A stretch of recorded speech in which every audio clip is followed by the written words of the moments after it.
Hey everyone, this is Sean. Welcome back to my channel. Please press the thumbs up button, subscribe, share, comment. I appreciate all of the comments and I appreciate all the dialogue. Thank you everyone for your support. I really appreciate it.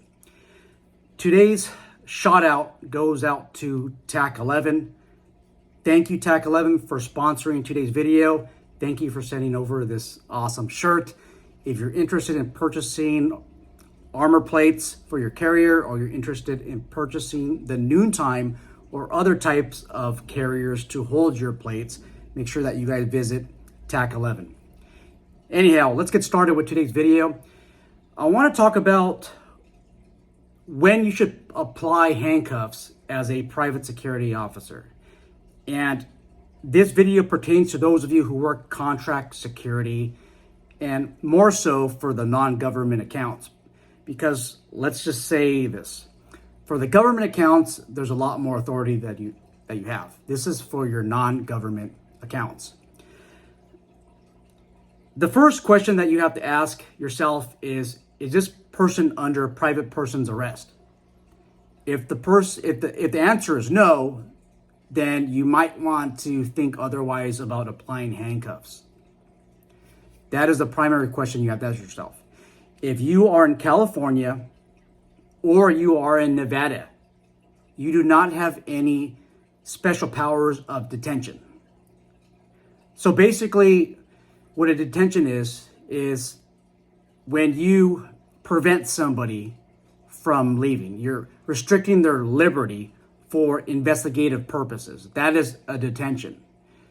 With detention laws, or with laws that allow you to place somebody under detention, you're allowed to release that person without criminal prosecution.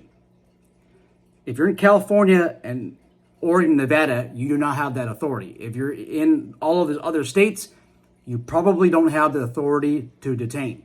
Please stop watching cops reruns or any type of law enforcement shows where they detain somebody and then they let them go.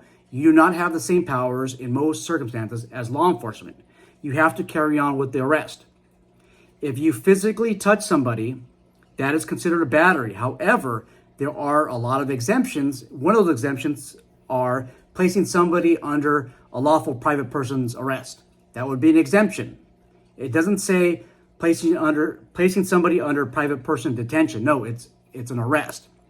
And the main difference between the detention and the arrest, with the arrest, you have that intent to follow through with the criminal justice system. You want to deliver that person to a law enforcement officer so that that person can be booked into the criminal justice system, or that person can be cited and released with a future court date. That's your intention with an arrest. Okay, so ask yourself, are you arresting that person? If the answer is yes, then you will be able to move closer to handcuffing. Now, the second issue is, what's the purpose of handcuffing? Why do I need to do that? In law enforcement, I often see police officers not using their discretion appropriately. Somebody is driving without a license. Okay, well, let me slap on some handcuffs on them. Because technically in the state of California, driving without a valid driver's license is a misdemeanor. So the police officer would apply the handcuffs, take him out of the car, set him in the back, and then, which also doesn't make sense, is they unhandcuff the person to have them sign the citation. And afterwards, they're free to leave. Well, the question is, why is that person in handcuffs? Like, what is the need? If the need is to punish them, to show them that they're wrong, you should not be applying handcuffs. And I'm talking to law enforcement, and I'm talking also to private security.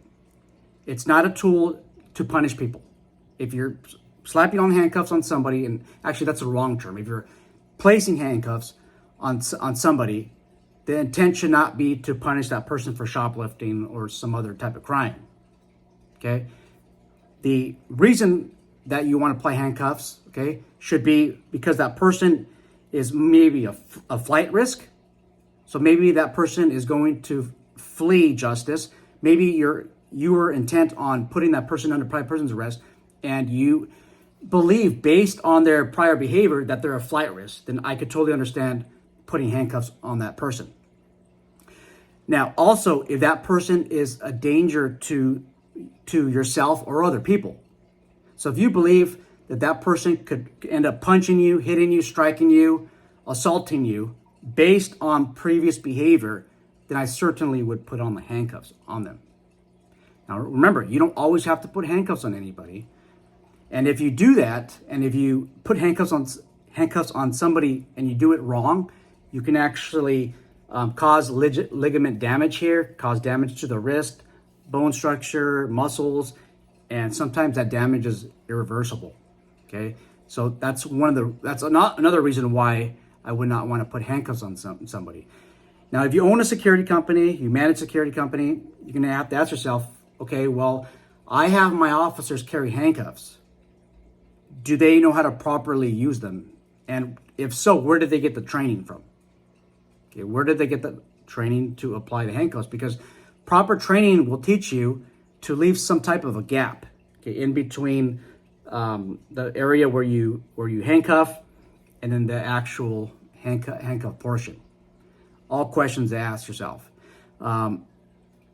You probably want to stray away from handcuffing pregnant women, children, the elderly. You got to be really careful, because what ends up happening is when they're handcuffed, they're slightly unbalanced and they're more of a fall risk.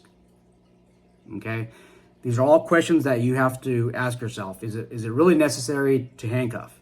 And once again, I see law enforcement using handcuffs way too much. You absolutely do not have to use a handcuff as a law enforcement officer every time somebody is in custody.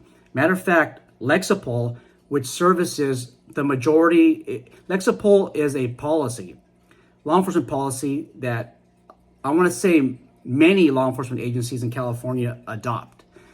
And in that policy, in that Lexapol policy, okay, that policy gives police officers discretion, and they even mention something to the effect that not every circumstance is a handcuff circumstance.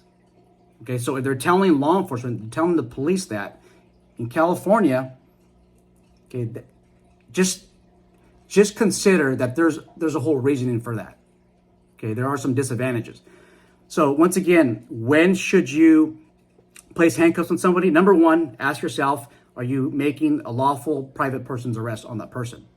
Okay, number two, are you making a detention? Because if you're making a detention, okay, you do not have lawful authority in most circumstances to touch that person. And you might be asking yourself, well, what do you mean, Sean, touching that person? Well, how else are you going to handcuff somebody without touching them? Okay, so ask yourself, am I conducting a lawful arrest or a detention? Once again, if it's a detention, it's probably unlawful. However, if it's a retail theft in the state of California, and I think also Nevada, you can place this person under temporary custody, which will be a detention. That's one of the exemptions. That's why you have to know your law. Second, I want you to ask yourself, why are you putting this person in handcuffs? Is it to teach them a lesson? If that's the case, then don't do that. If the reason why you're doing that is to prevent escape because you are planning on following through with the arrest, then I can understand and I can see, and I would say yes to that circumstance. If the other circumstance is to prevent harm to yourself or other people, then once again, I understand the need to handcuff, and I would agree that would be a good time to handcuff as well. So that's all I have. I'm looking forward to your thoughts and the dialogue. Take care, guys.